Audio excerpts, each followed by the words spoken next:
अध्याय 9 पशुओं की मौत।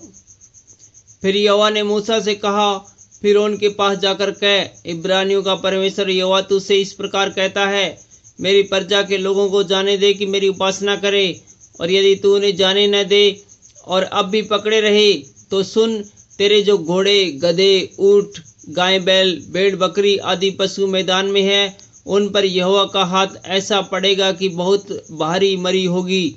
परंतु यहोवा इजरायलियों के पशुओं में और मिस्रियों के पशुओं में ऐसा अंतर करेगा कि जो इजरायलियों के हैं उनमें से कोई भी न मरेगा। फिर यहोवा ने यह कहकर एक समय ठहराया, मैं यह काम इस देश में कल करूँगा। दूसरे दिन यहोवा ने ऐसा ही किया, और मिस्रियों के तो सब पशु मर गए, परंतु इजरायलियों का एक भी पशु न मरा। और फिरौन ने लोगों को भेजा, पर इजरायलियों के पशुओं में से एक भी नहीं मरा था। तो भी फिरौन का मन कठोर हो गया और उसने उन लोगों को जाने न दिया। फफोलों और फोड़ों का निकलना। फिर यहोवा ने मूसा और हारून से कहा, तुम दोनों भट्ठी में से एक एक मुट्ठी राख ले लो, और मूसा ने उसे फिरौन के सामने आकाश की ओर उड़ा दे। तब वह सूक्ष्म धूल होकर सारे मिस्र देश में मनुष्य और पशुओं दोनों पर फफोलों और फोड़ों बन जाएगी। इसलिए वे भट्ठी की राख लेकर फिरौन के सामने खड़े हुए, और मूसा ने उसे आकाश की ओर उड़ा दिया, और वह मनुष्य और पशु दोनों पर फफोले और फोड़े बन गई। उन फोड़ों के कारण जादूगर मूसा के सामने खड़े न रह सके, क्योंकि वे फोड़े जैसे सब मिस्रियों के वैसे ही जादूगरों के भी निकले थे। तब यहोवा ने फिरौन के मन को कठोर कर दिया, और जैसा यहोवा ने मूसा को कहा था उसने उसकी न सुनी। ओलों की वर्षा। फिर यहोवा ने मूसा से कहा, सवेरे उठकर फिरौन के सामने खड़ा हो और उससे कह, इब्रानियों का परमेश्वर यहोवा इस प्रकार कहता है, मेरी प्रजा के लोगों को जाने दे कि वे मेरी उपासना करें, नहीं तो अब की बार मैं तुझ पर और तेरे कर्मचारियों और तेरी प्रजा पर सब प्रकार की विपत्तियां डालूंगा, जिससे तू जान ले कि सारी पृथ्वी पर मेरे तुल्य कोई दूसरा नहीं है। मैंने तो अभी हाथ बढ़ाकर तुझे और तेरी प्रजा को मरी से मारा होता, और पृथ्वी पर से तेरा सत्यानाश हो गया होता, पर तू सचमुच मैंने इसी कारण तुझे बनाए रखा है कि तुझे अपनी सामर्थ्य दिखाऊं और अपना नाम सारी पृथ्वी पर प्रसिद्ध करूं। क्या तू अब भी मेरी प्रजा के सामने अपने आप को बड़ा समझता है और उन्हें जाने नहीं देता? सुन, कल मैं इसी समय ऐसे भारी भारी ओले बरसाऊंगा जिनके तुल्य मिस्र की नींव पड़ने के दिन से लेकर अब तक कभी नहीं पड़े।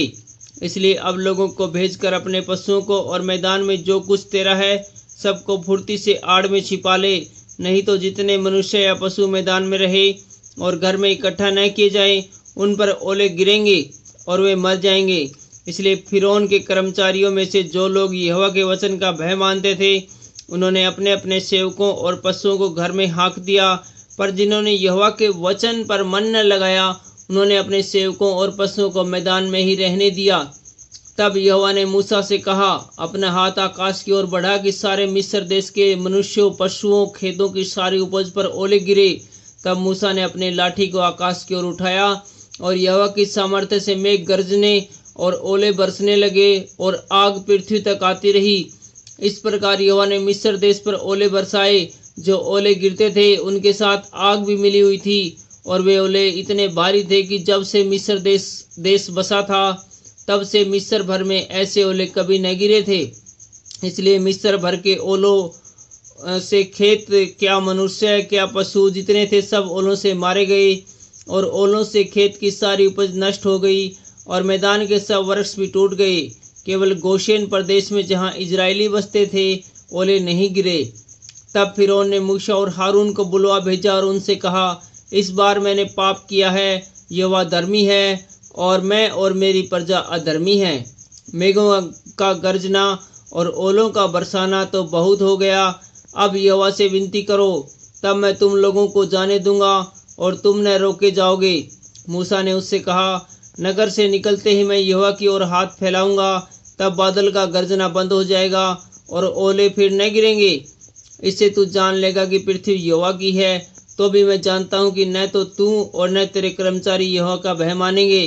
सन और जो तो ओलों से मारे गए, क्योंकि जो की बालें निकल चुकी थी और सन में फूल लगे थे, पर गेहूं और कठिया गेहूं जो बड़े न थे, इस कारण वे मारे न गए।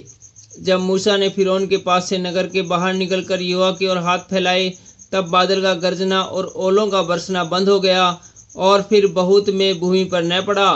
पर तो यह देखकर कि मेंह और ओलों और बादल का गर्जना बंद हो गया है, फिरौन ने अपने कर्मचारियों समेत फिर अपने मन को कठोर करके पाप किया।